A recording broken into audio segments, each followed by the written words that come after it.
एक मिनिट मामा एक मिनिट। सन्मान्य सदस्य बालाजी किनीकर यांनी आता या ठिकाणी काहीतरी निवेदन वाचून दाखवलं। खरं सांगितलं तर ते निवेदन का वाचलं, कशाकरता वाचलं, कोणत्या विषयावर वाचलं, नियम कोणता तो आता सभागृहामध्ये विचारला काय मला विषय कळलाच नाही। कारण आम्ही ऑर्डर ऑफ डेवर बघतोय की असा विषय काय आहे का, औचित्याचा मुद्दा आहे का, पॉइंट ऑफ इन्फॉर्मेशन आहे का, विनंती अर्ज आहे का, तर नाहीये। मग त्यांनी कुठल्या अधिकारातनी कुठल्या कॅपॅसिटीमध्ये कसा मांडला आणि काय मांडला तेवढंच कळावा, विरोध काय। जाधव साहेब त्यांचं महत्त्वाचं पॉइंट ऑफ इन्फॉर्मेशन होतं। माननीय अध्यक्षांनी ते मान्य केलं आणि जाताना मला सांगून गेले की त्यांनी ते मांडलं। आता मंत्री मत बोला माननीय अध्यक्ष महोदय, अशोकनगर वालदोनी इथलचा जो प्रकार आहे तो अत्यंत गंभीर आणि सेन्सिटिव्ह आहे। त्याच्यामुळे त्यांनी हा पॉइंट ऑफ इन्फॉर्मेशनच्या माध्यमातून या ठिकाणी तो मुद्दा मांडलाय। मी शासनातर्फे थोडक्यात खुलासा यासाठी करतोय की त्या ठिकाणी बौद्ध समाजाचे जे बांधव आहेत ते त्यांच्या तीव्र भावना त्या जागे संदर्भामध्ये आहे। फक्त माहिती सभागृहात यासाठी देतोय की ती जी जागा आहे ते 30 एकर जागा आहे। त्या 30 एकर जागेमध्ये आपण आता या बौद्ध गयाच्या धर्तीवर एक मोठं सेंटर उभा करतोय।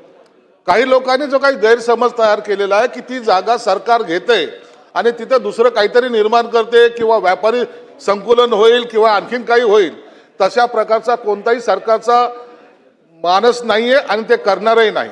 यासाठी माझ्या विभागातर्फे मला जे निवेदन खासदार श्रीकांत शिंदे साहेब असतील आणि इतर सर्व त्या तिथलच्या भिक्खू संघ असेल, तिथलचे कार्यकर्ते असेल, यांनी जे निवेदन दिले होतं त्यानुसार मी एक बैठक आयोजित केली होती। बैठकीनंतर त्या बैठकीला सुद्धा त्या कॉर्पोरेशनचे आयुक्त असतील, पोलीस अधिकारी होते, MMRDAचे अधिकारी होते आणि स्वतः मी ती बैठक माझ्या दालनात घेतली होती। आता जी परिस्थिती जी आहे, सामाजिक न्याय विभागातर्फे एक सदस्यीय समिती प्रधान सचिव त्यांचे अध्यक्ष म्हणून त्यांना नेमलेले आहेत, त्या ठिकाणी बैठक घेतलेली आहे। मी आपल्या माध्यमातून समाज बांधवांना सुद्धा एक विनंती करणार आहे की आपण कोणतंही जे गैरसमज पसरवत आहेत, कोणीतरी असं सांगितलं की बुलडोजर आणलं, गौतम बुद्धाचा पुतळा तोडला, कोणी सांगितलं बाबासाहेबांचा पुतळा तोडला, असे गैरसमज पसरून त्या ठिकाणचं वातावरण हे दूषित करण्याचा प्रयत्न करतात। सरकार ही जी काही कमिटी नेमलेली त्या कमिटीमध्ये फाउंडेशन बुद्धिस्ट फाउंडेशनची सुद्धा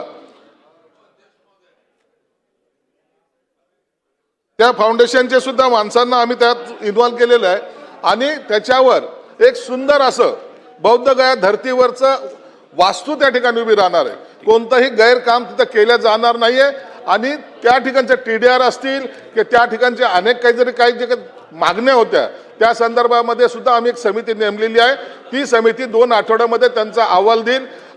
जर त्या ठिकाणी कोणी दोषी असेल तर त्यांच्यावर कारवाई केली जाईल।